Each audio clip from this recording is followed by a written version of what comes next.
जय हिंद साथियों, आप सभी का स्वागत है मास्टर विद्यापीठ के यूट्यूब चैनल पे। तो कल हम लोगों ने सिंधु घाटी सभ्यता के बारे में जाना था, उसकी भौगोलिक क्षेत्र के बारे में जाना था। ये सारी चर्चा कल की कक्षा में हम लोगों ने कर लिया था। तो आज का हमारा टॉपिक है सिंधु घाटी सभ्यता की विशेषता, और उससे विशेषता से पहले हम लोग जानेंगे उसके प्रमुख स्थल एवं उस स्थल से क्या क्या साक्ष्य प्राप्त हुए, उन सब के बारे में हम लोग आज की कक्षा में जानेंगे। तो ऊपर हेडिंग देंगे हम लोग सिंधु घाटी सभ्यता।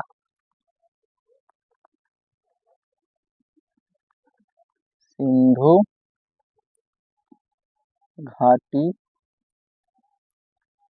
सभ्यता। सिंधु घाटी सभ्यता में सबसे पहला क्या होगा हम लोग का आज?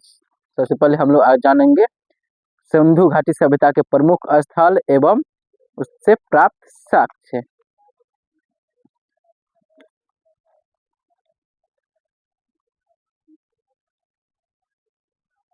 सिंधु घाटी सभ्यता के प्रमुख स्थल एवं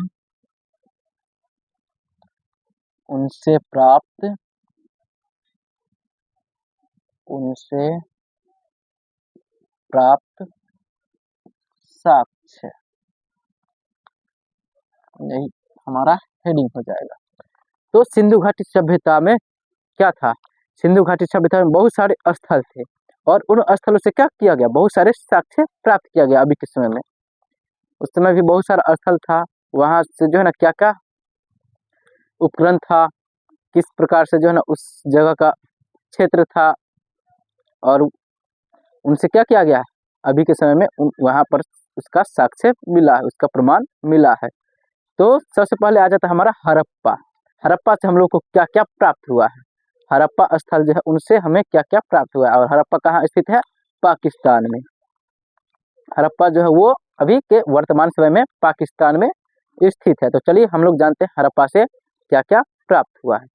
लिखेंगे सबसे पहला हड़प्पा।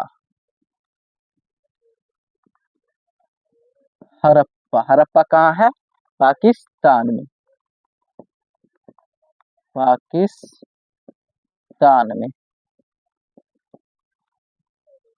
हड़प्पा। हड़प्पा से क्या क्या चीज हम लोग को प्राप्त हुआ है? तो हड़प्पा से जो है ना युगल समाधान, क्या प्राप्त हुआ है? युगल समाधान, R37 के साक्ष्य मिले। युगल समाधान का अर्थ होता है जोड़ियों में सबको दफनाया जाना। क्या होता है? जोड़ियों में सबको दफनाया जाना। इसका साक्ष्य हमें कहाँ से प्राप्त हुआ है? हड़प्पा सभ्यता से प्राप्त हुआ है। तो क्या लिखेंगे? युगल समाधान R37। पहला पॉइंट लिखेंगे हड़प्पा स्थल से युगल समाधान R37, इसको कह सकते हैं R37 के साक्ष्य मिले। क्या हुआ है? हड़प्पा स्थल से जो है ना युगल समाधान R37 के क्या हुआ है? साक्ष्य मिले हैं। दूसरा आ जाएगा विशाल अन्नागार। क्या आ गया दूसरा? विशाल अन्नागार। अन्नागार का अर्थ कल ही आप लोगों को बताए थे। अन्नागार का अर्थ क्या होता है? जहाँ पे क्या किया जाता है? अनाजों को एकत्रित करके उसका भंडारण किया जाता है, उसको सुरक्षा प्रदान करने के लिए। तो इसमें क्या हुआ है? हड़प्पा में भी क्या था? एक बहुत ही बड़ा क्या था? बहुत ही बड़ा एक विशाल अन्नागार था, जहाँ पे क्या किया जाता था? अनाजों को सुरक्षा प्रदान करने के लिए प्रदान किया जाता था उस विशाल अन्नागार में। क्या लिखेंगे दूसरा? यहाँ से विशाल अन्नागार, विशाल अन्नागार के साक्ष्य की प्राप्ति हुई है। यहाँ पे क्या मिला है? यहाँ पे जो है ना विशाल अन्नागार मिला था। तीसरा आ जाता है हम लोग का मातृदेवी की मुहर। क्या आ जाता है? मातृदेवी की मुहर। मातृदेवी की मुहर, जो मुहर बनाया जाता था ना, उस पे क्या रहता था? मातृदेवी की चिन्ह रहता था। इसका मुहर हमें कहाँ मिलता है? हड़प्पा से, हड़प्पा स्थल से। तीसरा क्या लिखेंगे? इससे, इस स्थल से, इस स्थल से मातृदेवी की मुहर के साक्ष्य मिले हैं। ये सारा चीज कहाँ से हम लोग को प्राप्त हुआ है? कहाँ से साक्ष्य मिले हैं? इन सारी चीजों का हम लोग को हड़प्पा से प्रमाण मिले हैं। हड़प्पा स्थल से इनका साक्ष्य प्राप्त हुआ है, जो पाकिस्तान में स्थित है।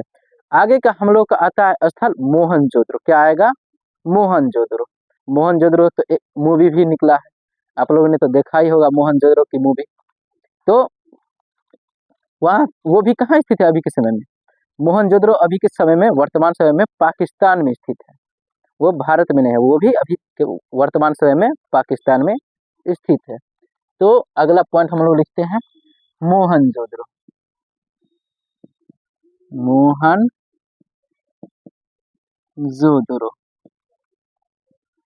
मोहनजोदड़ो कहाँ स्थित है? पाकिस्तान में। पाकिस्तान।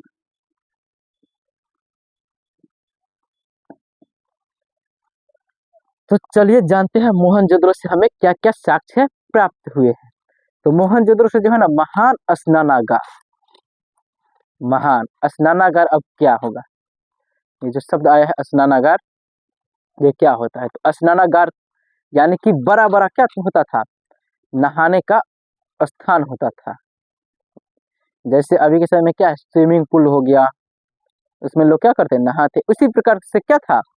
सिंधु घाटी सभ्यता में भी लोग लोग क्या किए हुए थे? दीवार से जो है ना एक पोखर की तरफ खोदे हुए थे, और उनमें क्या करते थे लोग? पानी भरा हुआ होता था और उनमें लोग स्नान करते थे। जो बड़े बड़े लोग होते थे ना, वो क्या करते थे? उसमें स्नान करते थे। तो यहाँ से हमें क्या प्राप्त हुआ है? महान स्नानागार की प्राप्ति हुई है। तो सबसे पहला पॉइंट क्या लिखेंगे?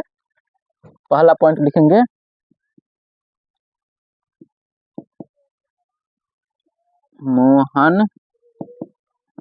मोहनजोदड़ो स्थल से महान स्नानागार के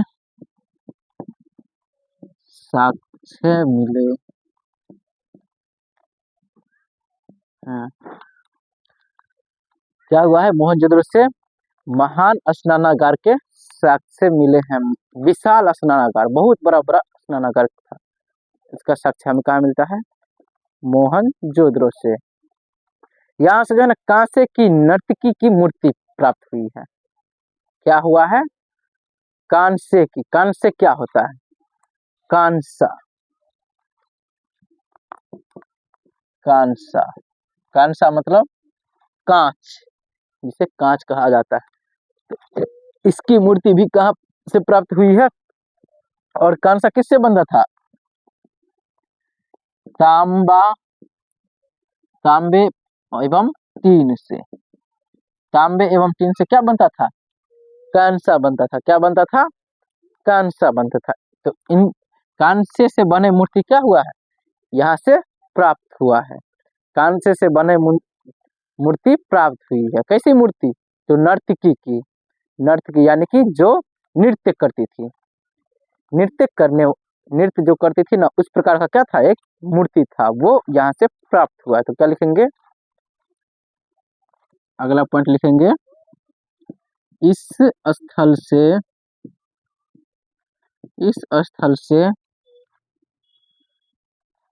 कांसे की इस स्थल से कांसे से बने कांसे की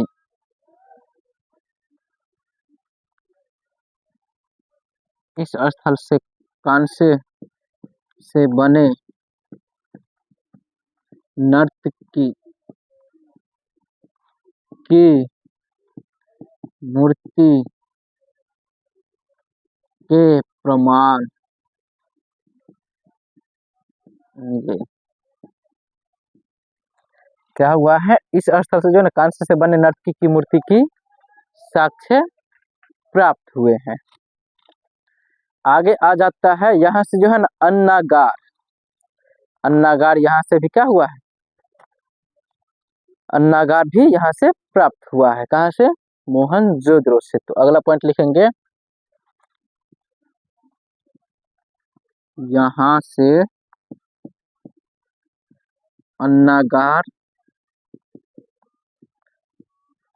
की प्राप्ति हुई थी। यहाँ से भी क्या हुआ है, अन्नागार मिला था। आगे आ जाएगा पशुपति योगी की मूर्ति भी क्या होगा, यहाँ से ही मिला है। जो पशुपति योगी जो थे उनका भी मृत्यु क्या बोलते हैं मूर्ति मोहनजोदड़ो से प्राप्त हुआ है। क्या लिखेंगे, पशुपति योगी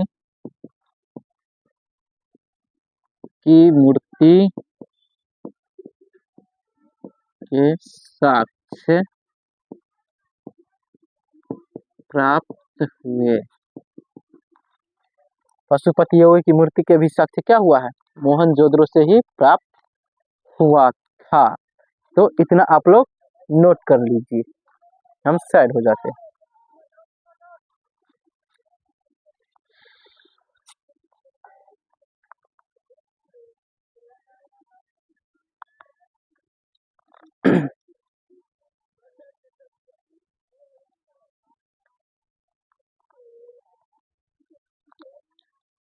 तो आप लोगों ने नोट कर लिया होगा, तो आगे हम लोग बढ़ते हैं।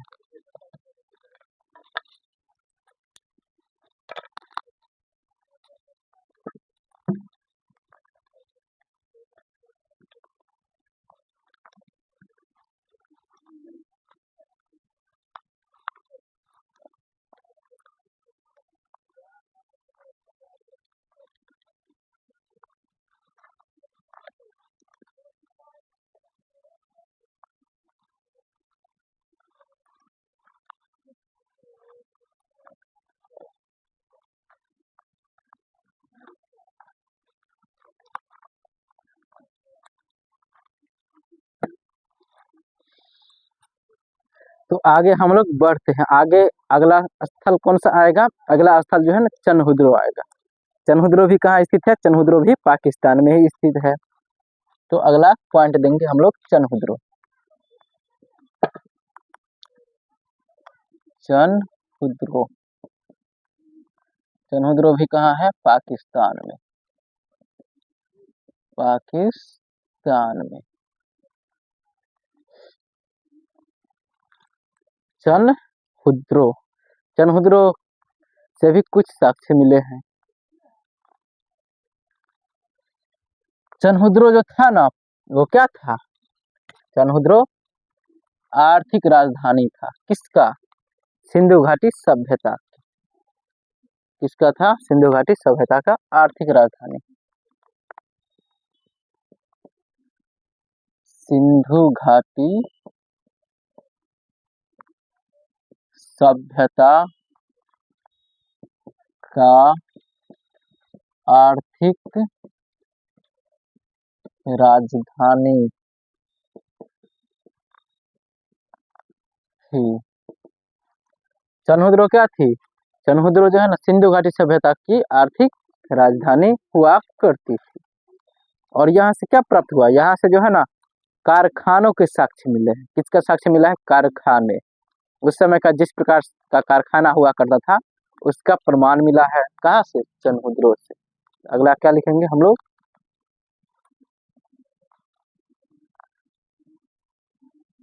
चनहुद्रो स्थल से, चनहुद्रो स्थल से कारखानों के साक्ष्य मिले हैं। क्या हुआ है? कारखाने के साक्ष्य मिला है। यही था चनहुद्रो। चनहुद्रो के बाद आ जाएगा हम लोग का कालीबंगा। क्या आएगा? कालीबंगा। कालीबंगा कहाँ स्थित है? कालीबंगा राजस्थान में। कहाँ है? राजस्थान में। तो लिखेंगे आगे हम लोग कालीबंगा जो राजस्थान में स्थित है। राजस्थान।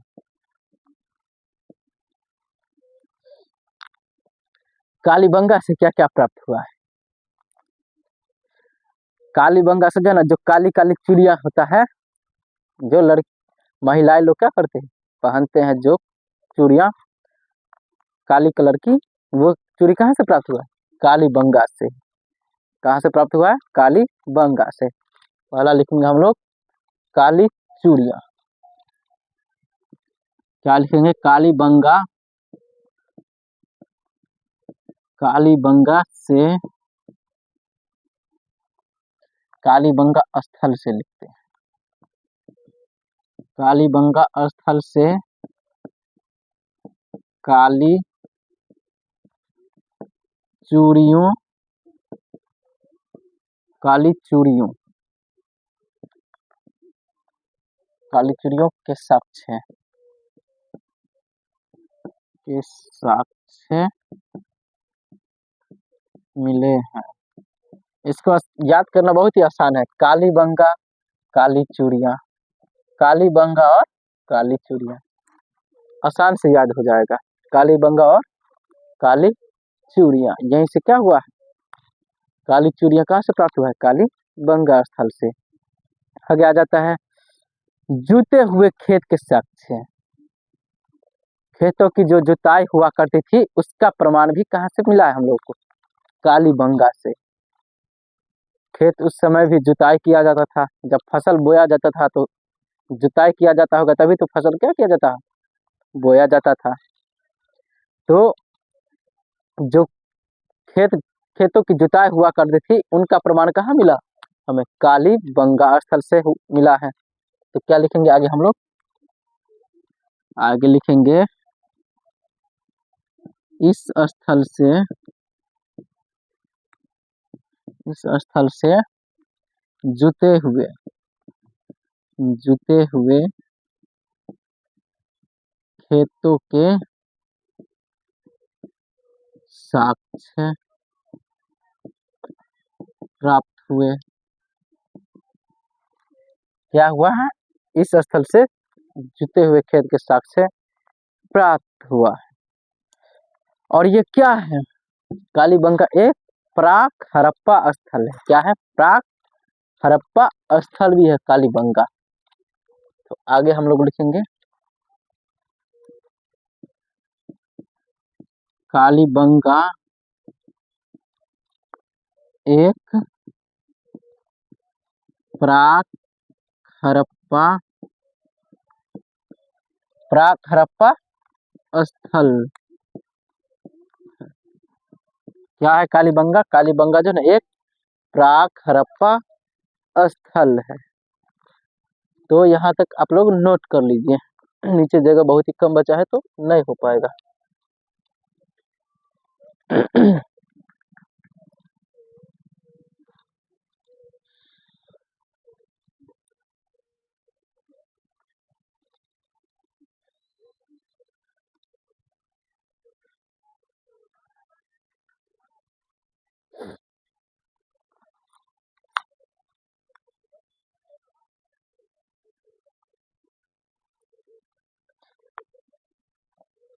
एक और स्थल के बारे में जान ही लेते हैं, उसके बाद मिटा देंगे। छोटा सा है राखी गड्ढी। राखी गड्ढी कहाँ स्थित है? हरियाणा में। राखी गड्ढी, राखी गड्ढी हरियाणा में। यह स्थल कहाँ है? हरियाणा में। राखी गढ़ी ये क्या है? राखी गढ़ जो है ना वर्तमान में सभ्यता का सबसे बड़ा स्थल है। अभी में जो है ना सभ्यता का सबसे बड़ा स्थल पूछा जाएगा कौन सा था, तो राखी गढ़ी ही था। कौन था? राखी गढ़ी था। वर्तमान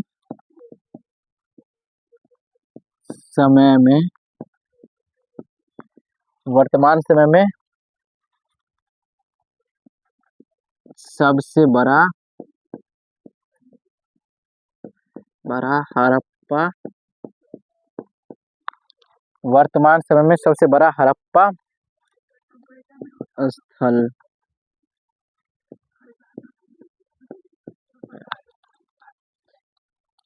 क्या है? वर्तमान में जो है ना सभ्यता का सबसे बड़ा स्थल है। वर्तमान समय में सभ्यता का सबसे बड़ा, सभ्यता का सबसे बड़ा, वर्तमान में जो है ना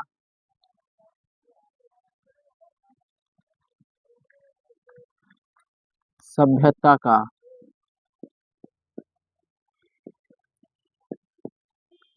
सबसे बड़ा स्थल है,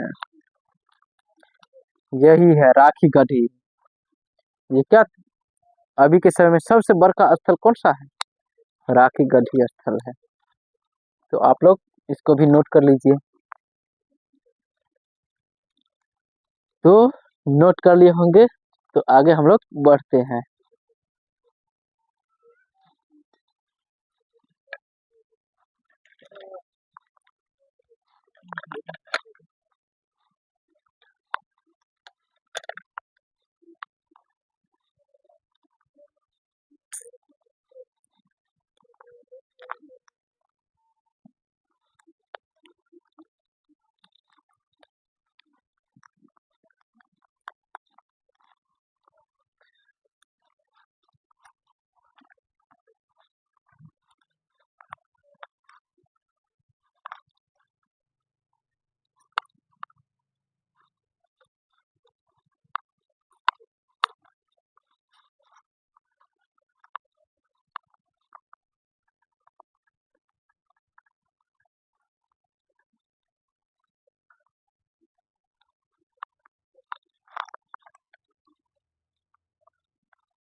तो आगे है हम लोग का लोथल।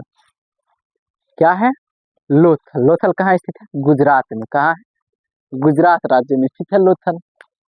तो लिखते हैं आगे हम लोग लोथल।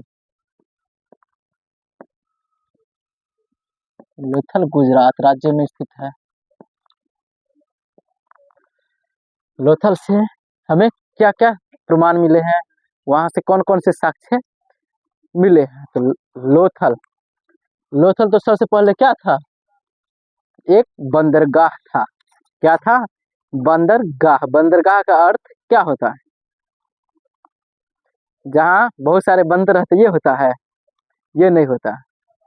बंदरगाह का अर्थ होता है जहाँ से क्या किया जाता था? पानी के माध्यम से व्यापार किया जाता है। अभी भी बहुत सारे बंदरगाह है, जैसे मुंबई क्या है? सबसे बड़ा बंदरगाह है।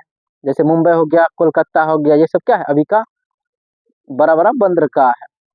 तो उस समय भी क्या था? सिंधु घाटी सभ्यता में भी जो बंदरगाह हुआ करता था, कहाँ था स्थित? लोथल में ही स्थित था। वहां से क्या किया जाता था? पानी के माध्यम से व्यापार किया जाता था, एक स्थान से दूसरे स्थान वस्तुओं का या सामानों का क्या किया जाता था? आयात निर्यात किया जाता था। तो यह ये सबसे पहला क्या था? एक बंदरगाह था। लोथल एक बंदरगाह था।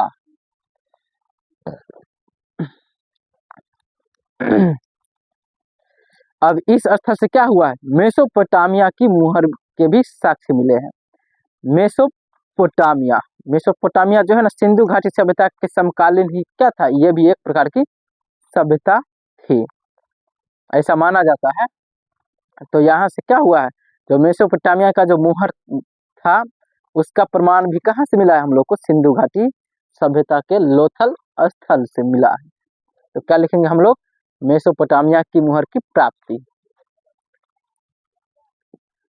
इस स्थल से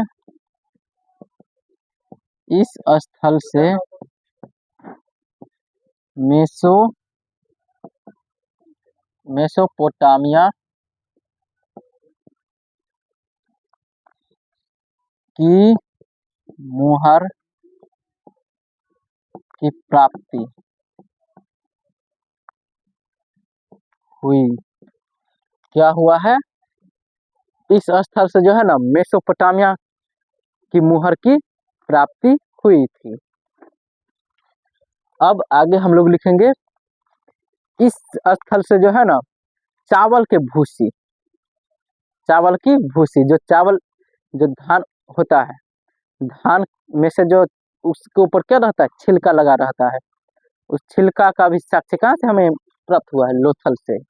उसे क्या कहता है, भूसी। जब चावल को क्या किया जाता है, भूसी के साथ अलग किया जाता है, छिलके के साथ अलग किया जाता है, तो चावल अलग हो जाता है और भूसी अलग हो जाता है, तो उसे ही भूसी कहा जाता है। तो यहाँ से इसकी भी प्राप्ति हुई है, इसका साक्ष्य मिला है।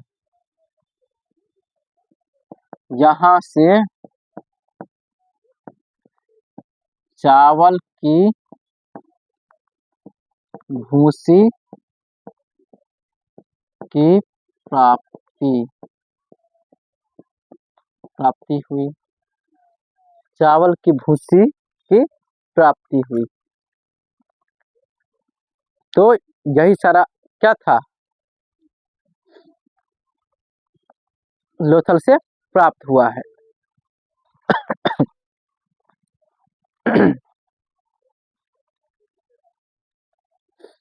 तो यही सारा हमारा क्या था, सिंधु घाटी सभ्यता का कुछ प्रमुख स्थल था और उनसे प्राप्त साक्ष्य था, जो हम लोगों ने जान लिया। तो हम थोड़ा साइड हो जाते हैं, ये आप लोग लिख लीजिए, नोट कर लीजिए।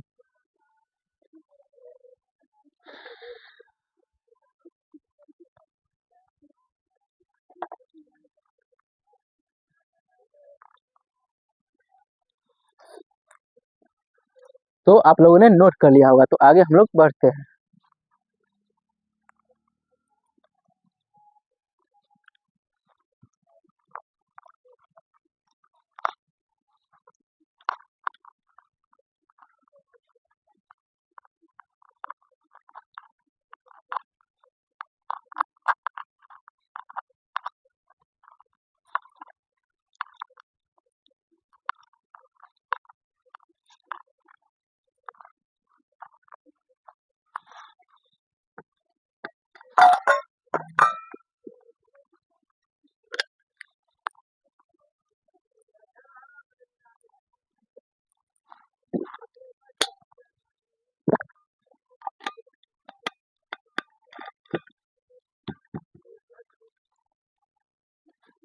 तो आगे हम लोग बढ़ते हैं, जहां पे हम लोगों ने कहा था कि इसकी चर्चा आगे करेंगे, जो था विशेषता के बारे में।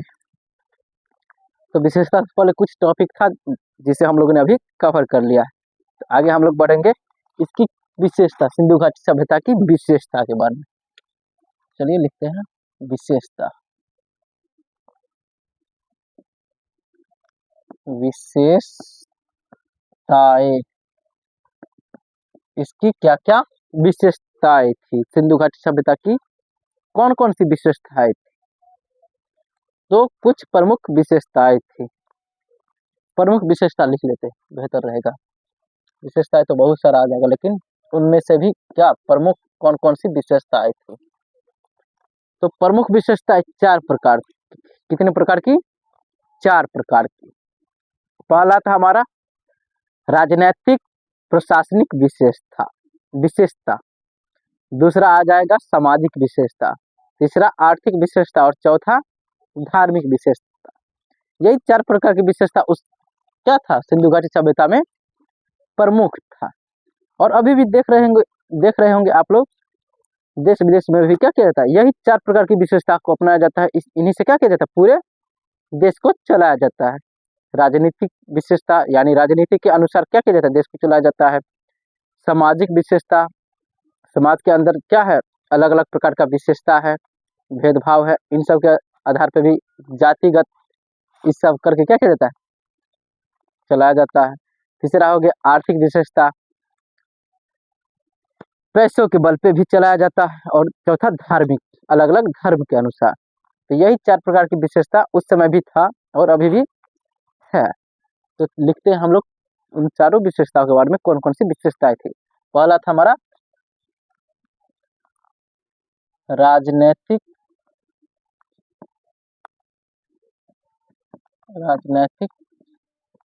प्रशासनिक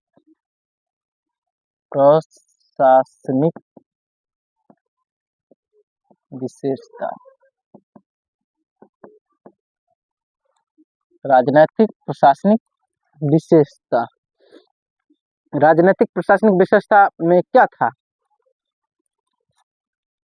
राजनैतिक प्रशासनिक विशेषता में ऐसा कहा जाता है, इसमें क्या कहा जाता है, ऐसा कहा जाता है कि सिंधु घाटी सभ्यता क्या था, गणतंत्रात्मक शासन प्रणाली वाला सभ्यता था। गणतंत्रात्मक, गणतंत्रात्मक मतलब लोग क्या करते थे, किसी को चुनकर अपने सम्राट को पद पे बैठाता था, इस प्रकार का सभ्यता था, ऐसा माना जाता है, कहा जाता है। तो पहला पॉइंट हम लोग क्या लिखेंगे, लिखेंगे कि ऐसा माना जाता है कि सिंधु घाटी सभ्यता एक गणतंत्रात्मक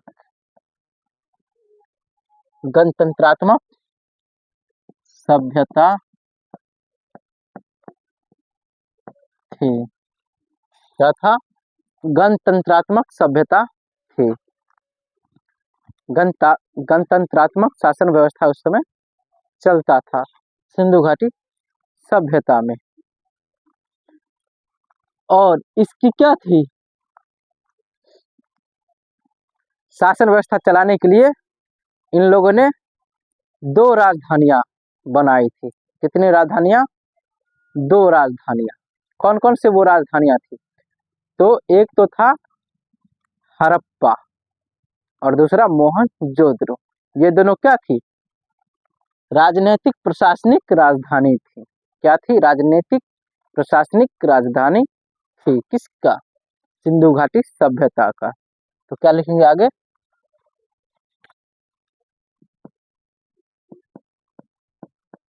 सिंधु घाटी सभ्यता के 2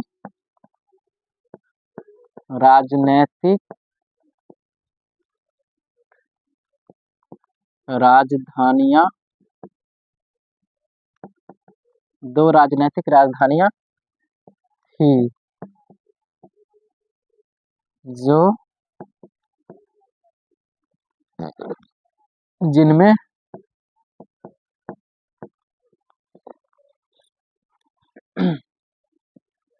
हड़प्पा एवं मोहनजोदड़ो,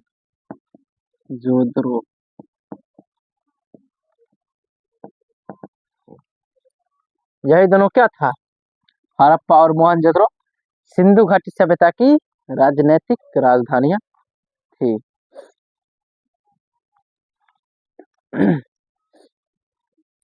ये दोनों क्या था, सिंधु घाटी सभ्यता के राजनीतिक राजधानियां थी। इस समय क्या किया जाता था, इसमें जो है ना, लोगों को घोड़े के बारे में जानकारी प्राप्त था। लोगों को जो है ना घोड़े के बारे में जानकारी प्राप्त था, लेकिन उसका प्रयोग नहीं करते थे। घोड़े का प्रयोग इस्तेमाल नहीं करते थे। क्या था?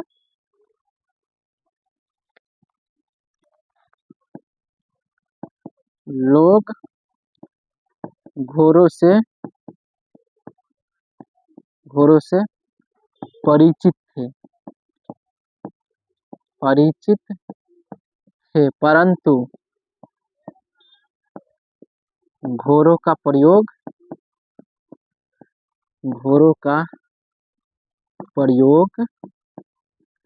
नहीं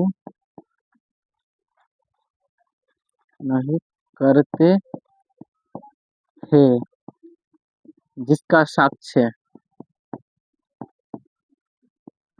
जिसका साक्ष्य सुरकोटदा नामक स्थल से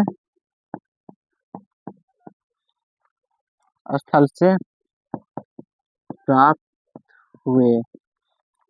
क्या थे? इस सभ्यता के जो है ना लोग घोड़ों से परिचित थे, घोड़े के बारे में जानकारी प्राप्त था, लेकिन उस घोड़े का इस्तेमाल वो लोग नहीं करते थे, जिसका साक्ष्य हमें कहाँ से प्राप्त हुआ है? सुरकोटदा नामक स्थल। कहाँ से? सुरकोटदा ये स्थल है, यहाँ से हमें क्या हुआ है? इसकी प्राप्ति हुई है, यहाँ से इसकी प्राप्ति हुई है। तो आप लोग तब तक इतना नोट कर लीजिए, आगे हम लोग बढ़ेंगे।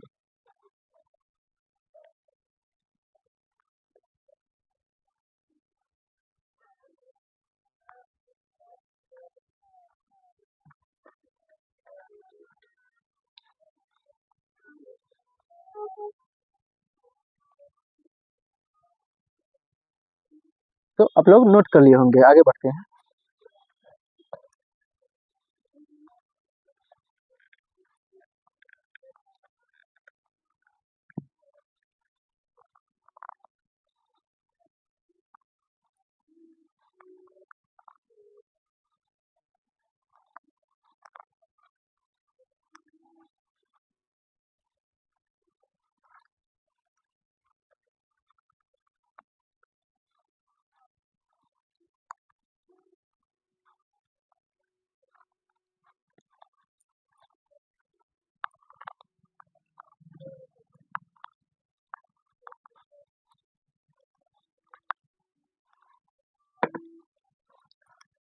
तो आगे हमारा सामाजिक विशेषता, दूसरा क्या है? सामाजिक विशेषता।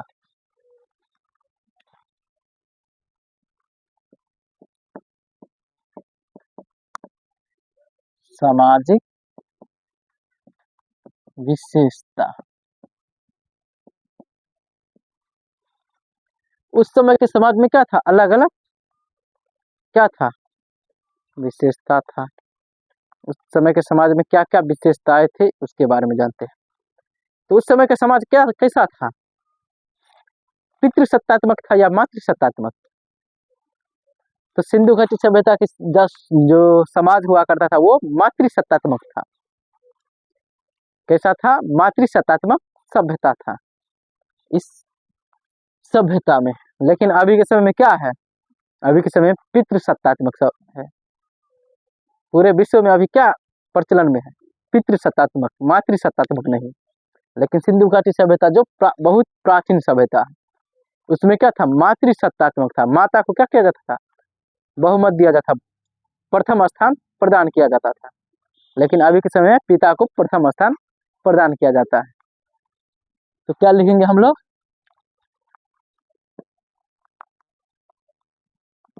सिंधु घाटी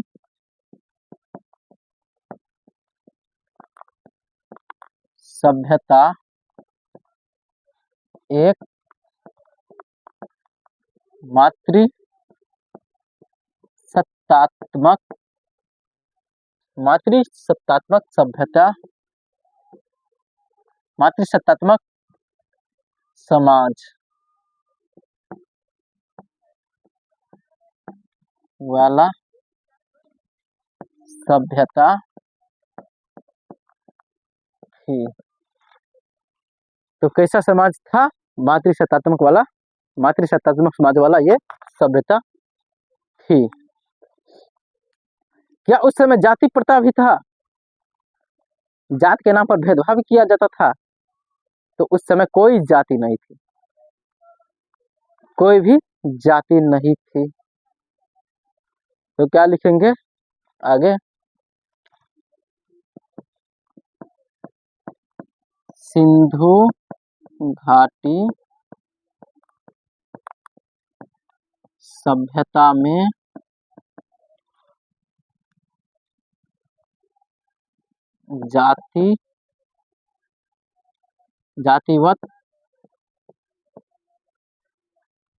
जातिवाद समाज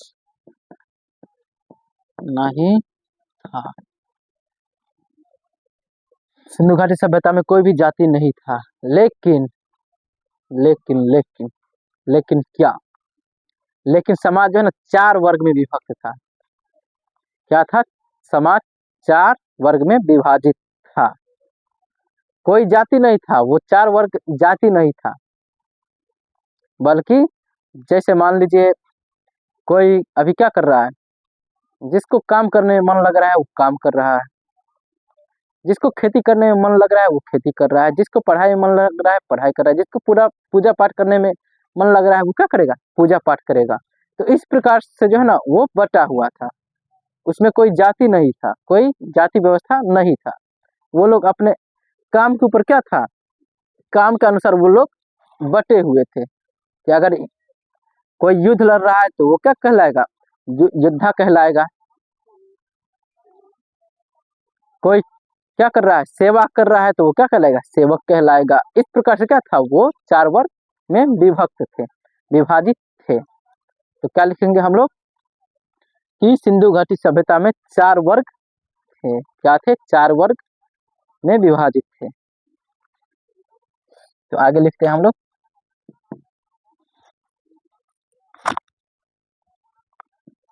इस सभ्यता में लोग 4 वर्गों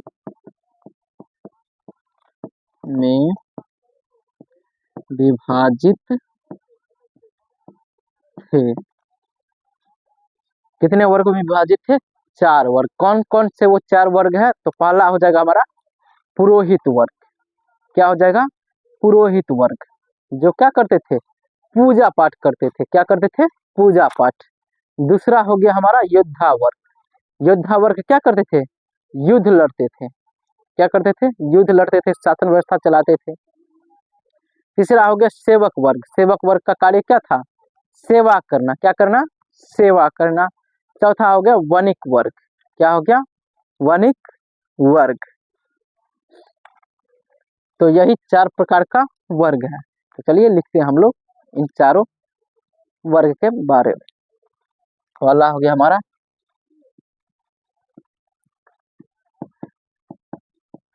पुरोहित वर्ग, दूसरा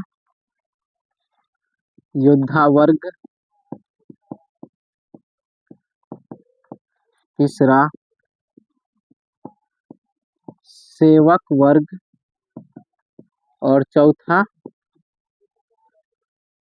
वर्णिक वर्ग।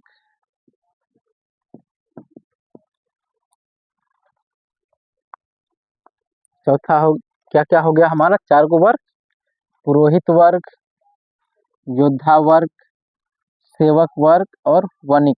वणिक होगा, वर्णिक नहीं, वणिक वर्ग होगा। यही 4 वर्ग में क्या था? समाज बटा हुआ था। इन्हीं 4 वर्गों में क्या थे? लोग बटे हुए थे। तो इसमें कोई जाति प्रथा नहीं था। समाज सिर्फ अपने अपने कार्य के अनुसार क्या थे? बटे हुए थे।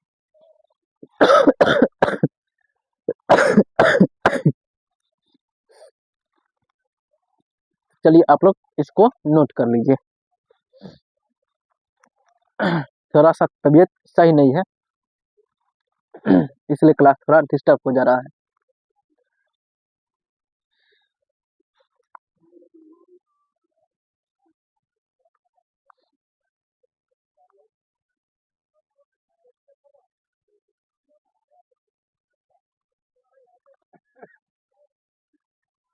तो नोट कर लिए होंगे। आगे बढ़ते हैं हम लोग।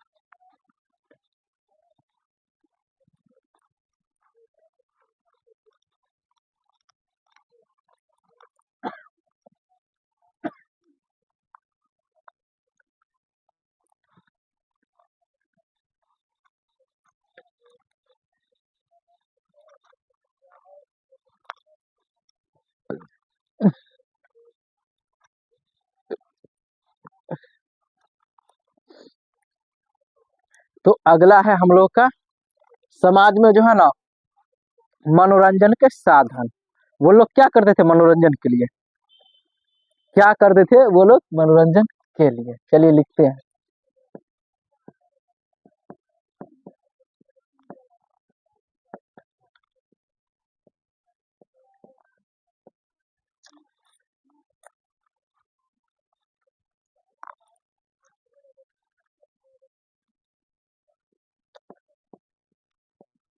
इस समाज में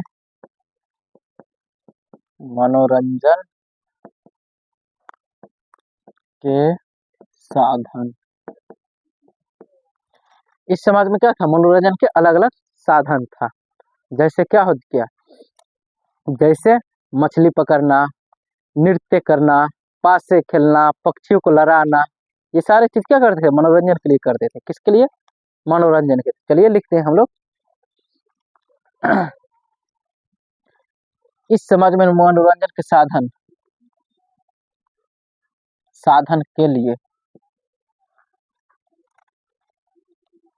इस समाज में लोग मनोरंजन के साधन के लिए इस समाज में सॉरी इस समाज में लोग मनोरंजन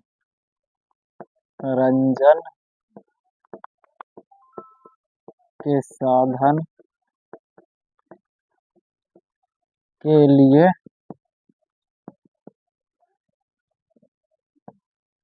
मछली पकड़ना,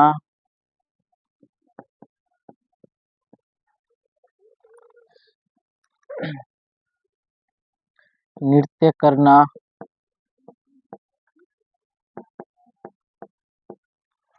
मछली पकड़ना, नृत्य करना, पक्षियों को लड़ाना, पक्षियों को लड़ाना, मछली पकड़ना, नृत्य करना, पक्षियों को लड़ाना एवं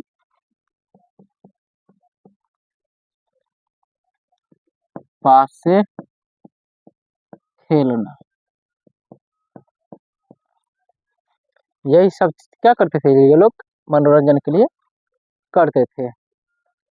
अपने मनोरंजन के दिनचर्या को किस प्रकार से मनोरंजन किया जाए, इन सब के लिए यही चीज वो लोग अपनाए हुए थे। मछली पकड़ते थे, नृत्य करते थे यानी नाचते थे, पक्षियों को लड़वाते थे और पास से भी खेलते थे। ये सारा चीज क्या हो गया? सामाजिक विशेषता था। किसका विशेषता था? समाज का विशेषता था। अब आगे हमारा टॉपिक आर्थिक विशेषता के बारे में। क्या होगा? आर्थिक विशेषता के बारे में आगे हम लोग बढ़ते हैं। इसको आप लोग नोट कर लीजिए।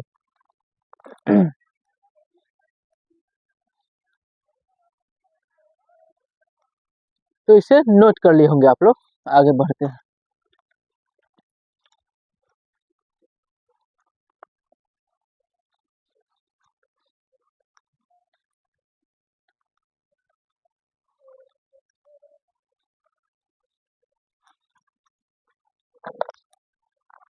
आगे है आर्थिक विशेषता। क्या होगा?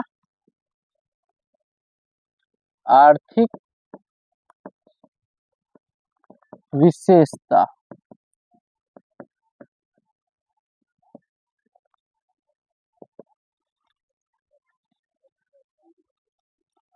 आर्थिक विशेषता।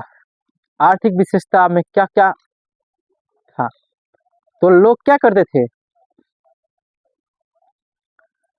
इसका आधार क्या था? मुख्य आधार कृषि करना ही था। आर्थिक के लिए लोग कृषि ही करते थे, खेती बाड़ी ही करते थे, और तो कोई साधन था ही नहीं। लोग खेती बाड़ी ही करके क्या करते थे, अपनी आय को व्यवस्थित रूप करते थे। तो क्या लिखेंगे,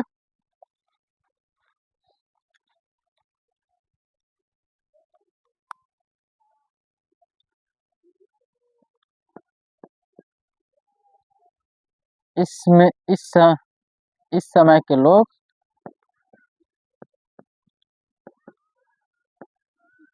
लोगों का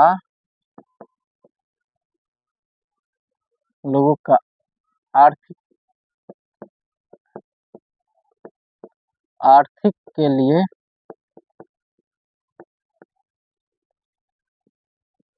मुख्य आर्थिक के लिए मुख्य आधार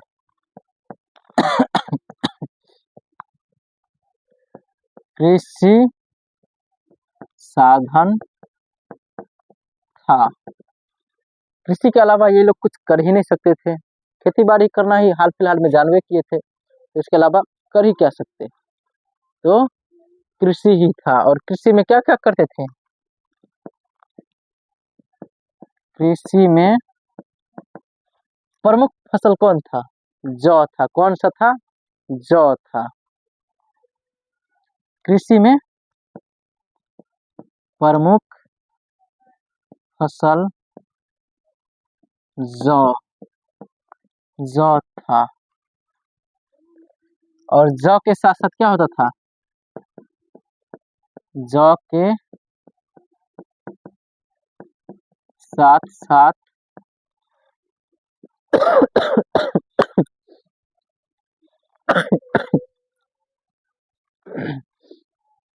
जौ के साथ साथ जो है ना लोग गेहूं, चावल एवं रागी जैसी फसलों को उगाते थे। जौ तो हो गया इन लोगों का प्रमुख फसल, और उनके साथ साथ क्या करते थे, गेहूं की भी खेती करते थे, चावल की भी खेती करते थे, और रागी की भी खेती करते थे। ये हो गया फसल के क्षेत्र में। आगे बढ़ते हैं पशु के बारे में जानने के लिए। पशु से भी आय की प्राप्ति होती थी, तो कैसे प्राप्त करते थे।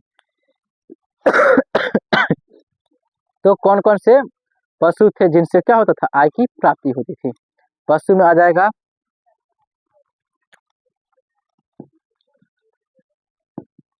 पशुपालन भी करते थे, जिनमें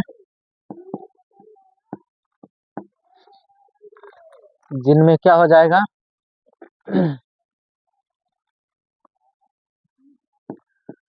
भैंस, बैल एवं गेंडा जैसी पशुएं थी। इनसे भी क्या होता था, आय की प्राप्ति होता था।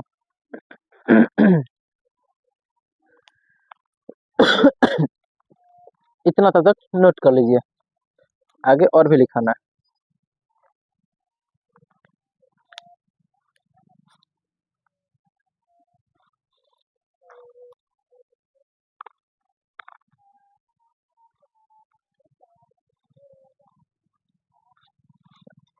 तो नोट कर लिए होंगे आप लोग।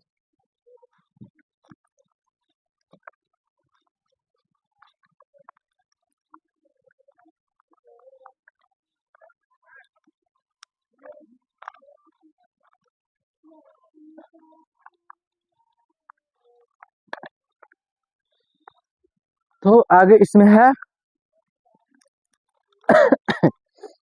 चनहुद्रो जो स्थल था, चनहुद्रो इस सभ्यता की इस सभ्यता की आर्थिक राजधानी थी।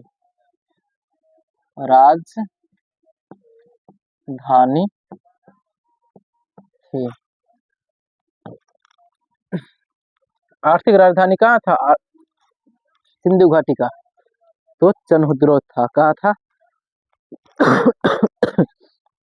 चनहुद्रो था।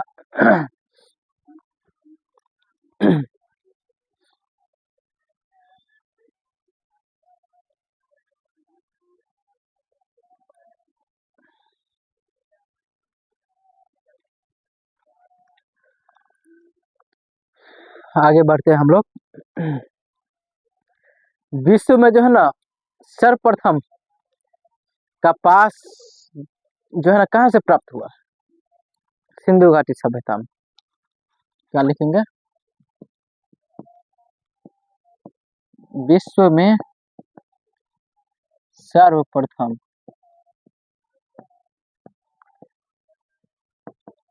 कपास के साक्ष्य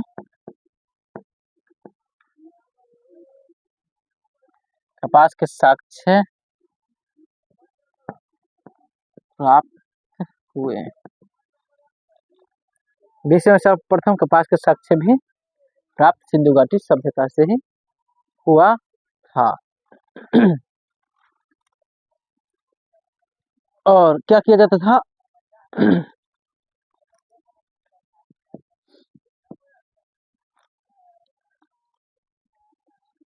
कपास के साथ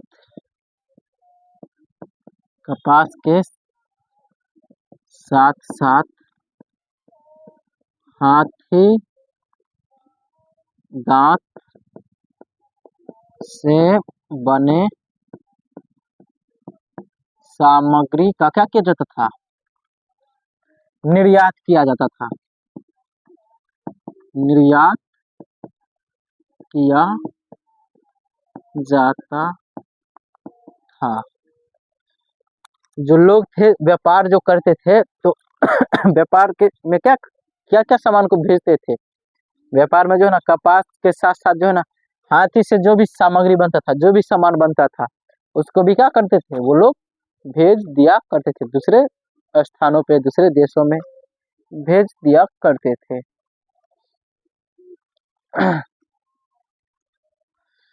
और ये तो हो गया निर्यात। लेकिन आयात किस चीज का करते थे ये लोग? आयात जो है ना ये लोग टीन, चांदी, इन सारी चीजों का क्या करते थे? आयात करते थे। और भी बहुत सारी वस्तुएं थी। ये लोग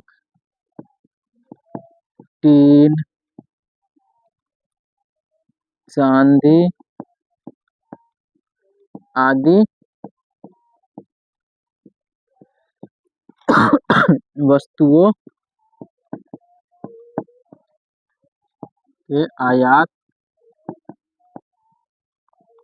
करते थे।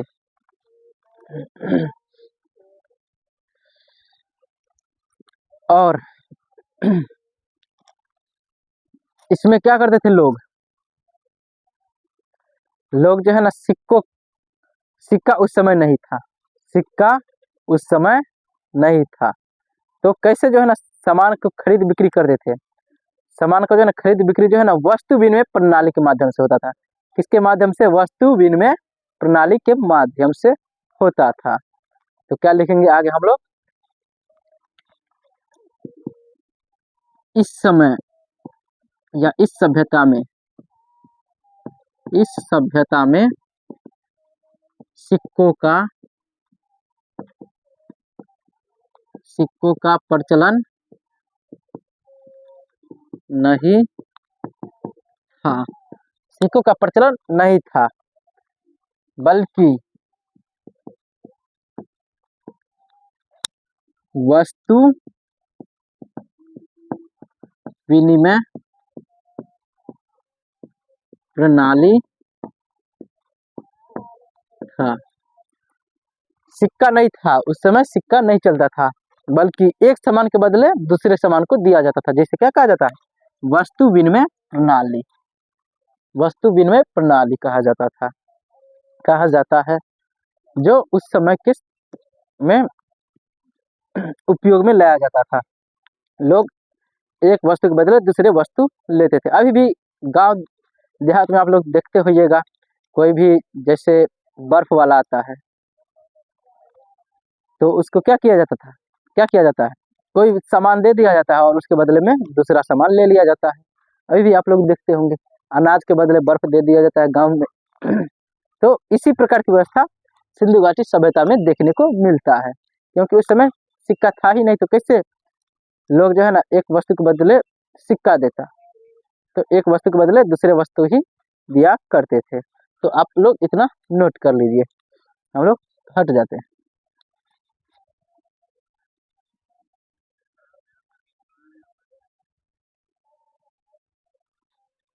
तो आप लोग नोट कर लिए होंगे, आगे हम लोग बढ़ते हैं।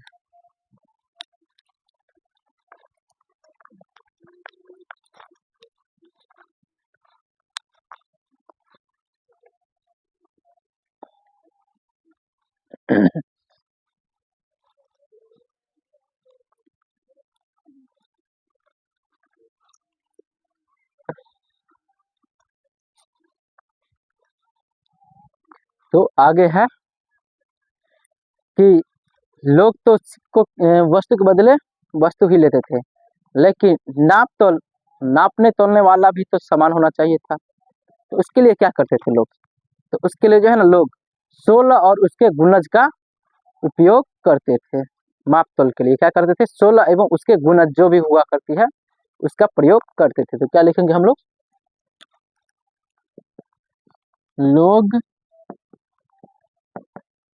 माप तौल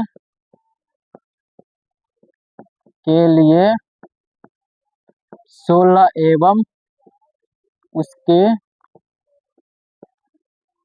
गुणजों का प्रयोग करते थे। माप तौल वाली जो भी वस्तुएं हुआ करती थी ना उसका 16 और उसके गुणज, जैसे 16, 32, 48, इस प्रकार से क्या करते थे, इसका उपयोग करते थे माप तौल वाली वस्तुओं के लिए। और इसमें क्या हुआ है, 2000 से भी ज्यादा जो है ना मोहर की प्राप्ति हुई है। 2000 से भी ज्यादा मोहर की प्राप्ति हुई है। जो किस किस स्थल से प्राप्त हुआ है, जो किससे बना हुआ था मोहर, टेराकोटा और एस्टेटाइट, टेराकोटा एवं एस्टेटाइट से मोहर बना हुआ था। तो क्या लिखेंगे,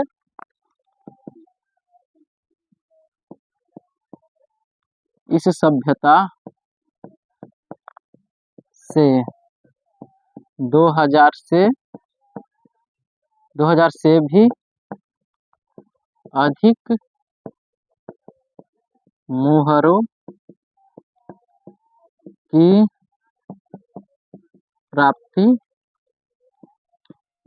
हुई है, जो एस्टेटाइट एवं टेराकोटा से बना था, जो एस्टेटाइट एवं टेराकोटा से निर्मित था। ये जो मोहरें प्राप्त हुई है किस चीज से बना हुआ था, एस्टेटाइट और टेराकोटा। कितना मोहर प्राप्त हुआ, 2000 से भी ज्यादा मोहर की प्राप्ति हुई है। तो ये था हमारा आर्थिक विशेषता।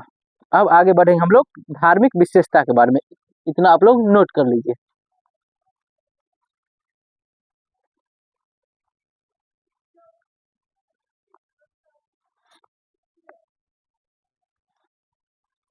तो आप लोग नोट कर लिए होंगे, आगे हम लोग बढ़ते हैं।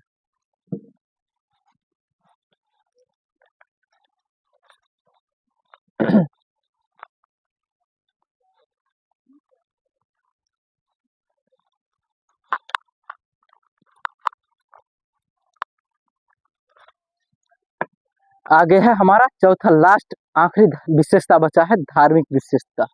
लिखते हैं धार्मिक विशेषता।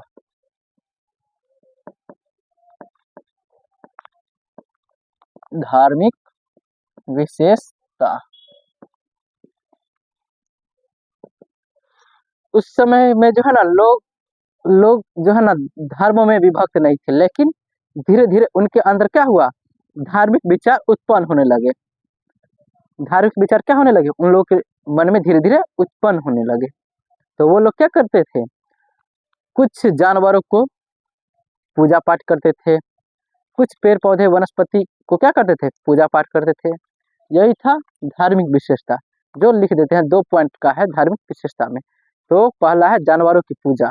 जानवरों की पूजा में क्या, कौन कौन से जानवर की पूजा की जाती थी, एक सींग वाले गेंडा की एक सींग गेंडा और कुबरधारी बैल की पूजा की जाती थी। तो लिखेंगे लोग जो है ना जानवरों की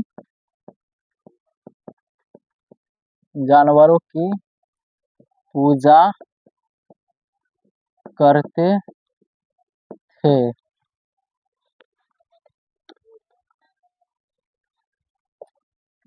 जिनमें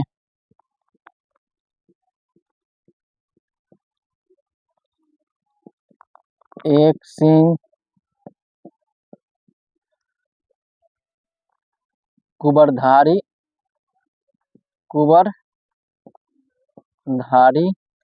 बैल एवं कुबरधारी बैल एवं गेंडा की पूजा की जाती थी। और वनस्पति में किसकी पूजा की जाती थी, पीपल, नीम और बबूल की। वनस्पति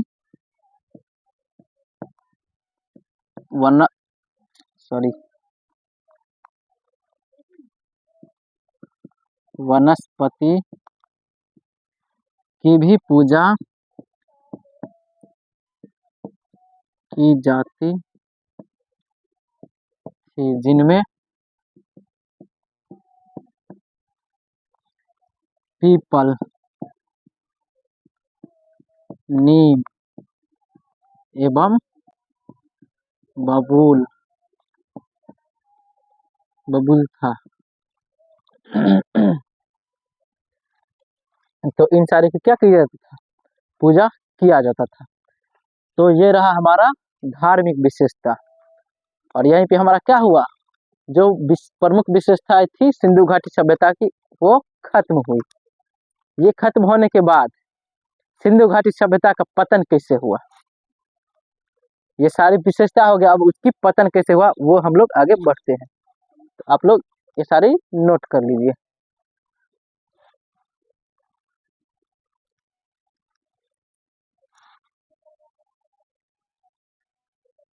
नोट कर लिए होंगे, आगे बढ़ते हैं।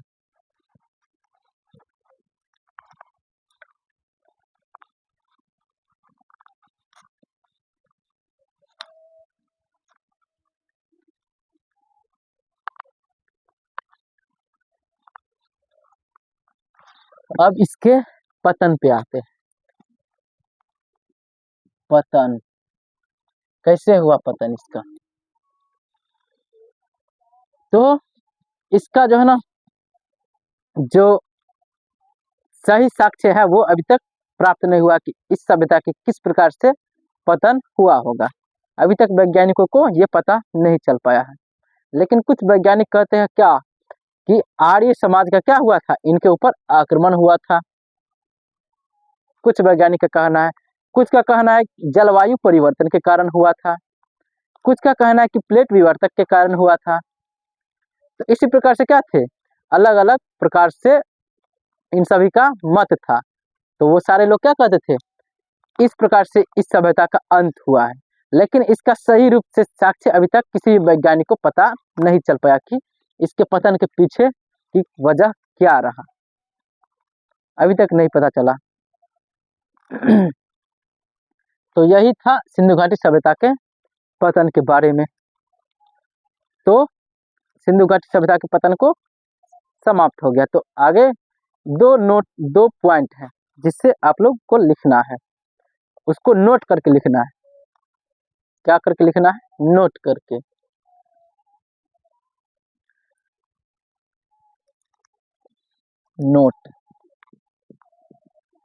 नोट में क्या करना है? नोट में लिखना है कि हड़प्पा को जो है ना कांस्य युगीन सभ्यता कहा जाता है। क्या कहा जाता है? हड़प्पा को कांस्य युगीन सभ्यता कहा जाता है। हड़प्पा को कांस्य युगीन सभ्यता कहा जाता है। अब इसे जो है ना कांस्य युगीन सभ्यता क्यों कहा जाता है? कांस्य युगीन सभ्यता इसलिए कहा जाता है क्योंकि इस समय जो है ना लोग तांबे और टीन से क्या करते थे? कांस्य का निर्माण करके उसका उपयोग करते थे, इसलिए इसे क्या कहा जाता है? कांस्य युगीन सभ्यता कहा जाता है। दूसरा नोट लिखेंगे कि तांबे एवं